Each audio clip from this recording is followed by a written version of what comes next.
The New York Mets just won a series against the Marlins in Miami in September. Maybe this team is built different. The Mets survived the trap series. Going to talk about that on the show today. Also, Mark Vientos finally promoted to the big league club. A lot to discuss on this edition of Locked On Mets. You are Locked On Mets, your daily New York Mets podcast. Part of the Locked On Podcast Network, your team every day.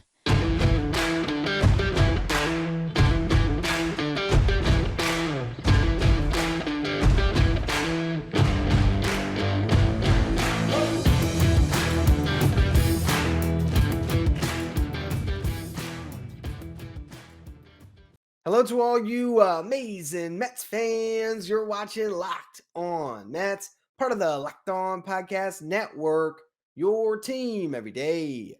I'm your host, Ryan Finkelstein. If you want to find any of my work, follow me on Twitter at FinkelsteinRyan. You can also find some of my writing at justbaseball.com, where I work as the managing editor. Now, this series against the Marlins did not start off on a good note. Mets lose 6-3. David Peterson doesn't look sharp on Friday night. Ultimately gave up 3 earned runs off 5 hits. Did strike out 7. So the stuff was still good in that respect, but just got knocked around a little bit. Didn't look like his usual sharp self. And the Mets fell into a hole. They went to the bullpen early. Altogether, they just couldn't get things going in that game. And it looked way too reminiscent of what we saw against the Nationals and we saw at the beginning of that series against the Pirates. And granted, we're going to give the Mets a free pass when they do lose a game. That's fine. You just can't lose series to bad teams. And that's why I take that game on Friday. I flush it down the toilet. It doesn't matter because what did the Mets do after that? They scored 20 runs in the final 2 games of that series combined. They got good enough pitching and they won the series. So the Mets are doing what they have to. Like I said on Friday's show, like I said on shows prior to that, just don't lose series to bad teams. Beat the bad teams, win each series, and good things happen. And as I record right now, it's 6:01 on Sunday here. It is the top of the 6th inning. The Mariners are beating the Braves 5-1. The Mets, who did briefly on Friday after they lost that game, lose the division lead for the first time since April 12th, I believe. They are now back to a game up on Atlanta. And if the Braves end up losing this, the Mariners, a playoff team, mind you, or at least right now, they can hold on to this lead and they beat the Braves this weekend. The Mets are looking at a 1.5 game lead going into next week. That's what you want to see from this Mets team. I'm going to talk about each individual game, or I'm going to talk about the last 2 games when it comes to the offense in the next segment here. The scoring 11 runs on Saturday, 9 on Sunday. The promotion of Mark Vientos we'll talk about at the end of the show. But what I like is the response. Yeah, you lost the game. And it sucks to see the Mets lose any games to these bad teams. And every time they lose a game against a team that is as bad as the Miami Marlins, the fan base is going to react. And granted, in some respects, if we just talk about the last 4 losses, right? The 2 against the Nationals, the 1 against the Pirates, and the 1 against the Marlins, none of them were great losses. And because every loss hurts, especially when you're playing a bad team. And you look at a lineup on Friday night for the Marlins, and John Birdie, Brian Anderson, Garrett Cooper, Avisel Garcia. It's not a good team, and we clearly saw that in the final 2 games of this series. So when you do lose, it's gonna hurt. And with this Mets team, you're just hoping that they can hold on for dear life, get to that series against the Braves at the end of the month, holding a division lead, or at least be within a game of the Braves, and then you just try to beat them straight up. I mean, that's what you're hoping for at this point because the Braves have been remarkable for a long time this season. I look at Major League Baseball right now and think there's 4 teams that stand out above the rest. It's the Dodgers, it's the Mets, it's the Braves, it's the Astros, and then the Yankees because of their recent tailspin, which, I mean, the Mets have gone through, I wouldn't call it the same type of a tailspin. They've been playing closer to 500 baseball than you would like for some time. The Yankees, sub 500, had a horrible August. Because of that August, because of some concerns I have if I look at the Yankees roster and the fact that it seems like at a lot of times they're falling back into a one-man show with Aaron Judge leading the way, I think that the Yankees don't belong in that class. And with that said, that brings me back to the initial point of 4 teams standing above the rest, and 2 of them belong in this division. It will not be a big, collapse if the Mets fail to win this division. But I say that with respects of them still winning these series down the stretch. If they keep on beating these bad teams and win series, no complaints from me. Obviously, you want the sweeps when they can come, but to me, the frustration is losing series against these bad teams. So yeah, in the last two series, Pirates Marlins, they dropped the first game and it sucked. But you know what? They bounced back. They swept the doubleheader, and then against the Marlins, they just won two games in resounding fashion. That's what you want to see from a playoff team. This Mets team is built different. Okay, they're now at 89 wins on the season. Uh, when's the last time that happened? I think it was 2006. Uh, it's a different Mets team, and I look at the way that they have responded every time there's adversity this year. There's no reason to not count on them to do that at this stage of the year. And even last week, when I did get a bit pessimistic, and granted, if you watch those three consecutive games, a little bit hard not to, right? A little bit hard not to be like, wait, what's going on with this Mets team? Especially when you look at some of the underlying problems we've seen, it'll continue to plague them over the last month and change, where at times the offense has stalled. And then you see them go up against the National, the Pirates, and lose. And you're like, all right, well, where's this Mets club going at this stretch run of the season where they need to be getting themselves ready for hopefully a deep playoff run? And you want to get into the playoffs as the division winner because you get to bye and because you can avoid that wild card round and you can set up your rotation. And also you can avoid the Dodgers until the NLCS. Well, now, despite all the drama, all the turmoil, all of the meltdowns on Twitter, and granted, I was responsible as well in this show early last week, we can now say, here we are again, the New York Mets. If we're looking at the standings, game up on the Braves. And again, that's just as I'm recording this, as you guys are listening to this, unless the Braves have some comeback here, looking as if, and it looks like the Braves just went down as I'm talking. It's mid-6 now, so they have three more cracks at it, down by 4. It looks like the Mets are going to have a game-and-a-half lead heading into Monday, as they will now take on the Cubs and then the Pirates again. So a 7-game set here where the Mets could hopefully continue to pile on. What I want to talk about next, though, is what we saw this weekend offensively from the Mets and what we've seen over the last week when it comes to some of the unsung heroes on this roster, because we're starting to see guys like Eduardo Escobar, the two catchers, Tomas Nido, James McCann, Mark Canha, all these guys are starting to swing the bat well, and they're helping guys like Pete Alonso, who have gone through a little bit of a funk, who had carried the Mets up to this point in the season. So we're going to go through all that in just a minute. Before we do, as the sun comes out and small businesses are back in business, LinkedIn Jobs makes it easier to grow your team as they help you find the people you want to interview faster and for free. Create a free job post in minutes on LinkedIn Jobs to reach your network and beyond to the world's largest professional network of over 810 million people. Then add your job in the purple hashtag hiring frame to your LinkedIn profile to spread the word that you're hiring so your network can help you find the right people to hire. Simple tools like screening questions make it easy to focus on candidates with just the right skills and experience so you can quickly prioritize who you'd like to interview and hire. It's why small businesses rate LinkedIn Jobs #1 in delivering quality hires versus leading competitors. LinkedIn Jobs helps you find the candidates you want to talk to faster. Did you know that nearly 40 million job seekers visit LinkedIn? Post your job for free at linkedin.com/lockedonmlb. That's linkedin.com/lockedonmlb to post your job for free. Terms and conditions apply.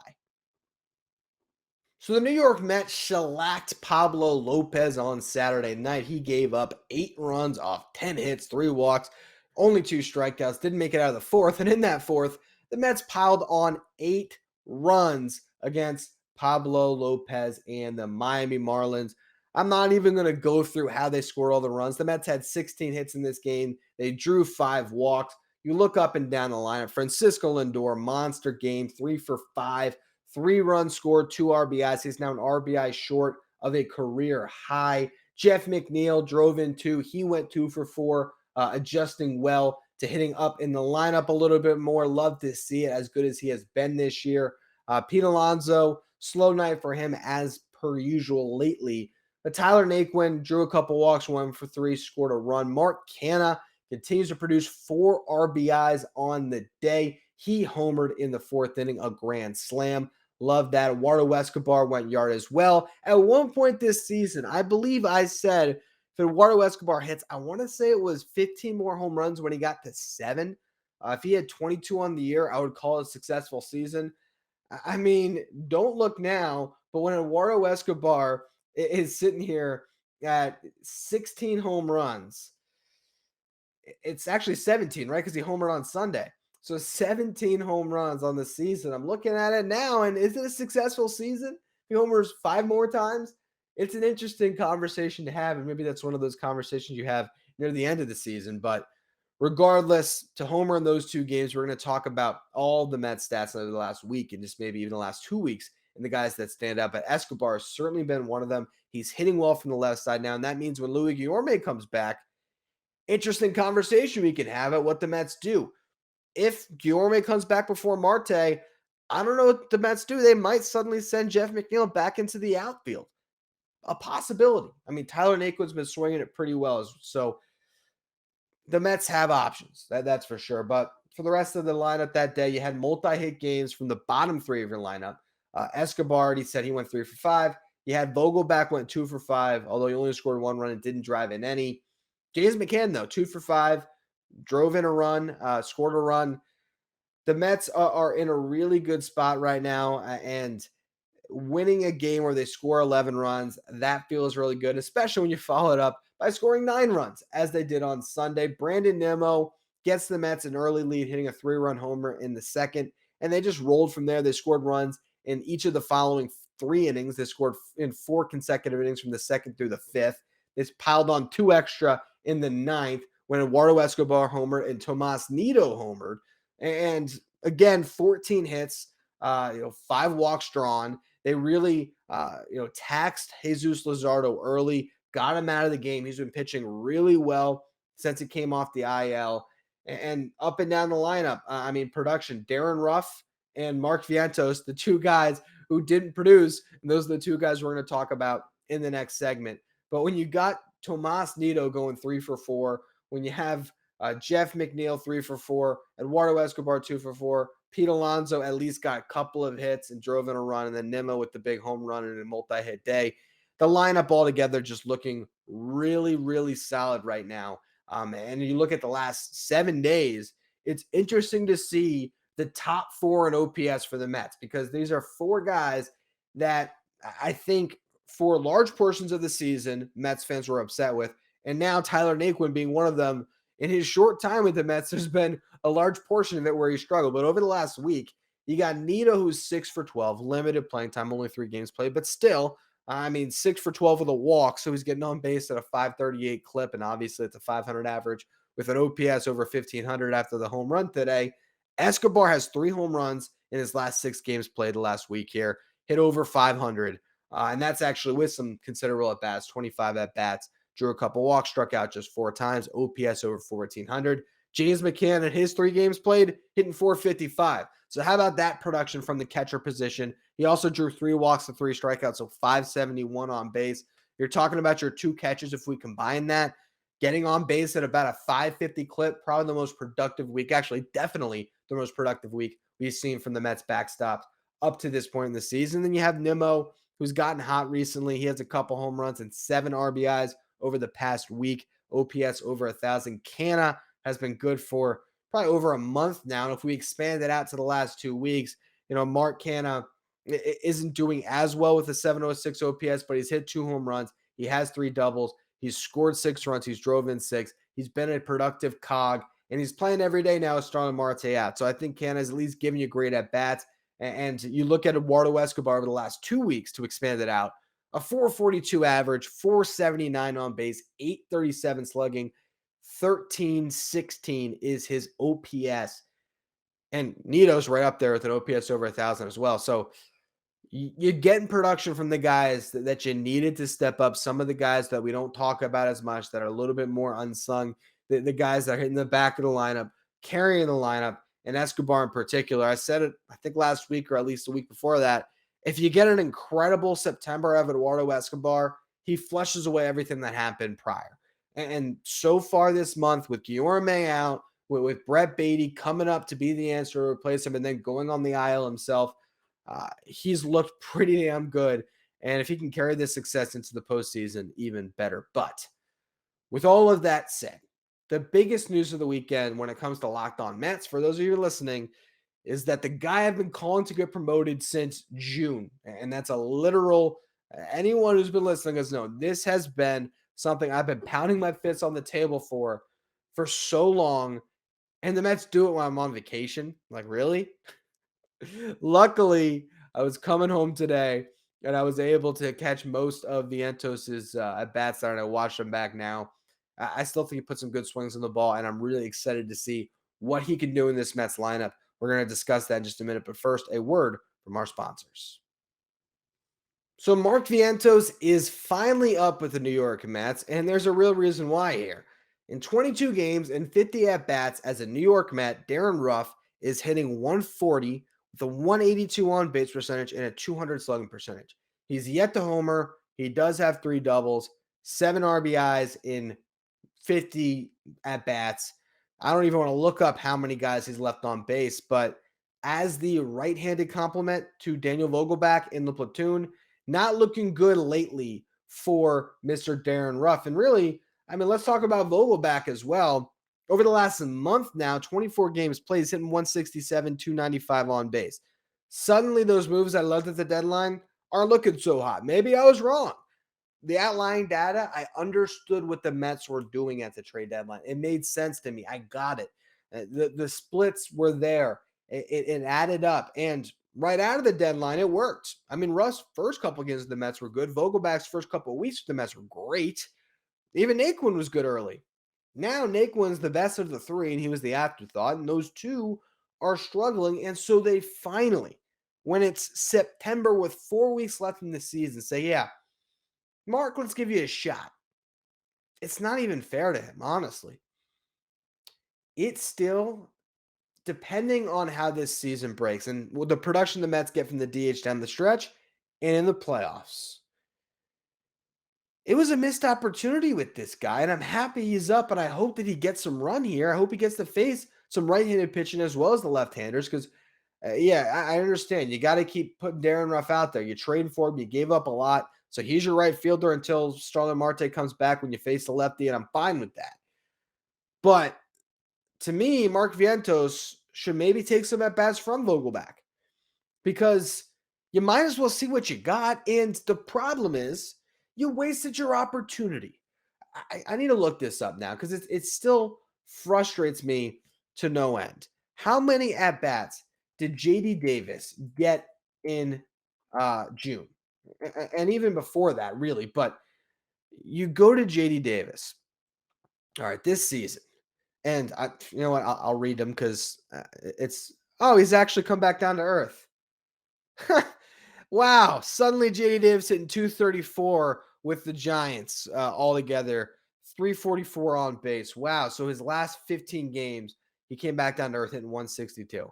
I'm not saying I'm rooting against JD Davis, but I'll let you draw your own conclusions if you listen to this show. You go to June, though. JD Davis played in 22 games for the Mets, got 66 at-bats, drew 8 walks. You're talking, about a 75 plate appearance sample size. Before the trade deadline, that's not even talking about the at-bats he got with the Mets in July. That adds on 31 at-bats, 35. So we'll call it 110 plate appearance sample size that went to JD Davis before the trade deadline. Why? Why? It doesn't make sense to me, and it never will make sense to me because you had an opportunity to give Mark Vientos real run at a point in the season where could have tried him out, didn't work, put him right back in AAA. He could have finished out the season, and next year you decide what your future is with Mark Vientos. Instead, you drag your feet until the middle of September when the team is struggling a little bit offensively. Luckily, the promotion of Mark Vientos netted 20 runs in 2 games because just when they announced it, the Mets scored 11 that game. He was technically on the roster, yet he wasn't actually available on that Saturday night game. But the point still stands for me.